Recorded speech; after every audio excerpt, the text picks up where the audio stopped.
Last week, I had an opportunity to do something that I've been doing the last couple years on this coast, and I used to do across the country in Chicago, which is have an opportunity to hear from new preachers among us, seminarians who wish to be and plan to be part of our future leadership, religious leadership for our movement. We listened this week to 24 sermons and 12 homilies. So there's at least one person in this room that I'm pretty sure isn't listening to me right now. Because Ron Annan was in the class, yeah.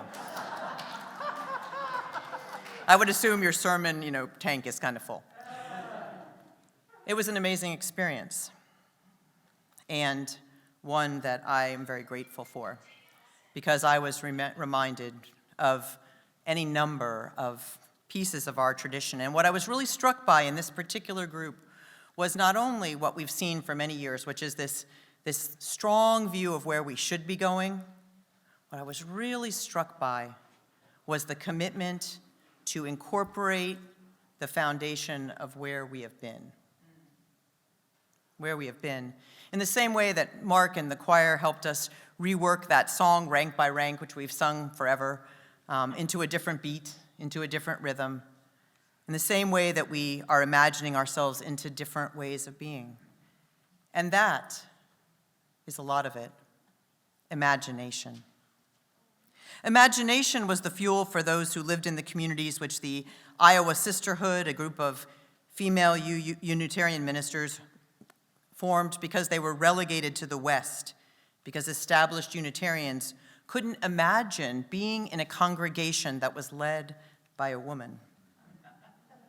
Imagination was the sustenance of Joseph Jordan, a black man who imagined that a congregation could be more than a place for Sunday morning worship, that it could also be a place of learning and an alternative for the freed black people who still lacked adequate access to education, and whose congregation supported him in founding a school for his community's children that actually outlived the congregation that he served.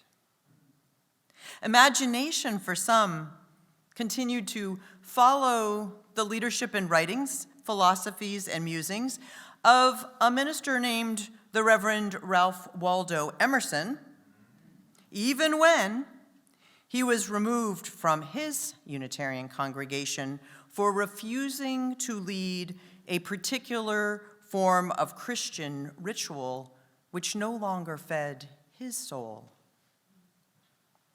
Imagination was necessary for Universalist Aidan Ballew's followers to help him construct a community which he tried to live into the idealistic values of his 1800s faith.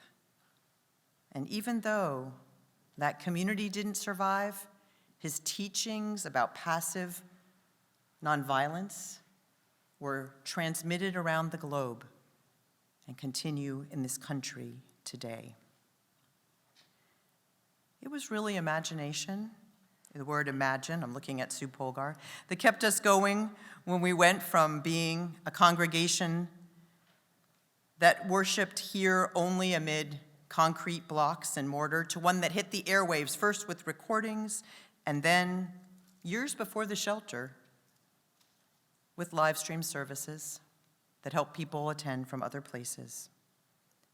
There has been a lot of imagination, and my friends, in this world, we need a lot more. Jabari Jones, a Unitarian Universalist of African descent, reminds us that the Akan tribe in Ghana have a word, Sankofa, and it's symbolized by a bird with its head turned around to take an egg from its back. Jones writes, the Sankofa heron illustrates a Twi proverb, which translated says, "It is no sin to go back and fetch what you've forgotten." It's no sin, my friends, to go back and fetch what we've forgotten.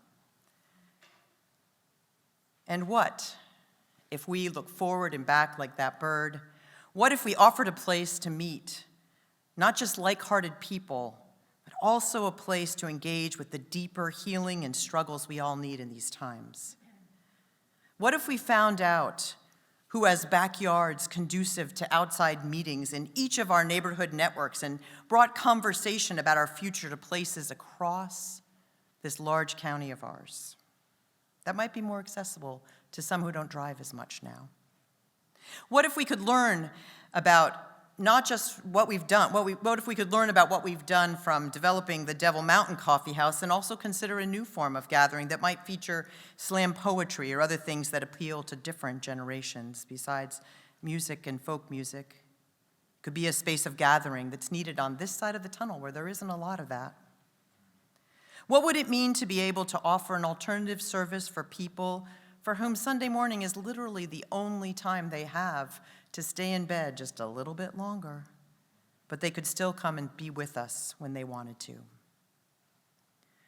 What if the conversations about new ways of stating our faith become a way to engage in a multi-generational dialogue about the spiritual needs we all have today, not in the future, today, instead of a chance to stay rooted to what served us in the 1970s and 1980s?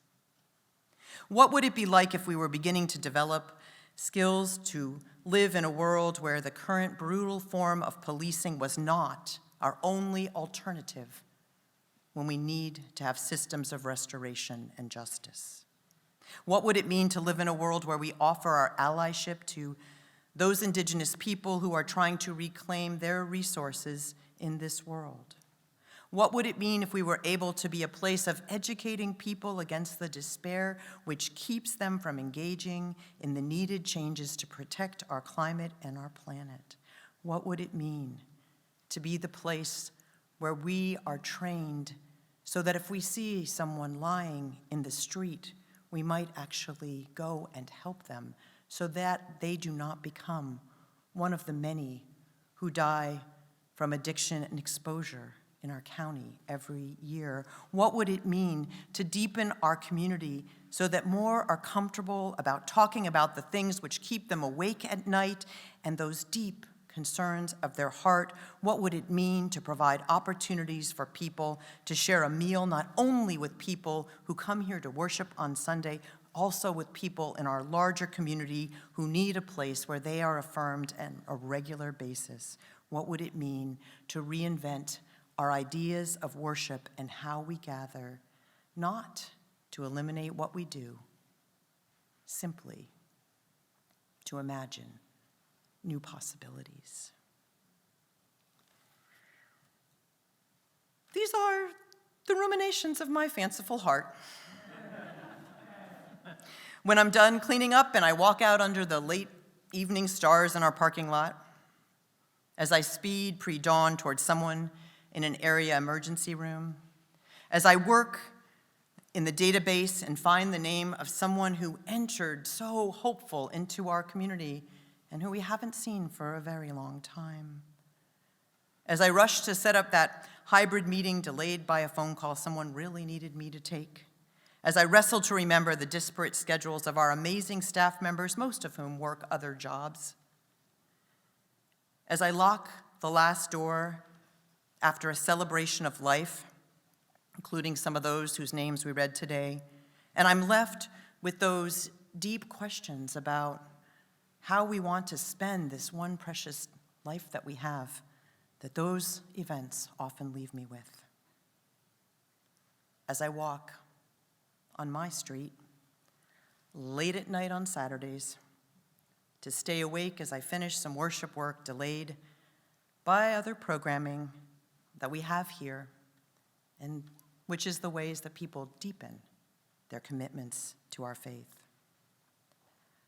I think about these things in my heart. Sometimes I say them aloud to my colleagues. I know that each of you have your own imaginings, and I'm grateful to know that as I travel through this next month, when I will be away on sabbatical, both catching my breath and harvesting some new ideas from those who are thinking also in their hearts about who we are and what we can become, I know that you all too will be reflecting on your own ruminations, and that makes me happy. Our dreams are as limitless as our imagination. Our dreams will be those, I believe, of the Sankofa bird, perhaps looking to our past to invent a new place of nurture for all that we need today. For those who come after us, may we be the strong stewards of our commitments. May each of us know the immortality of the larger frame revealed through the gift of community. And may we always remember that the transformational power of our living tradition is found only in the depths of our imagination when it is combined with our faith. May we be the ones to make it so.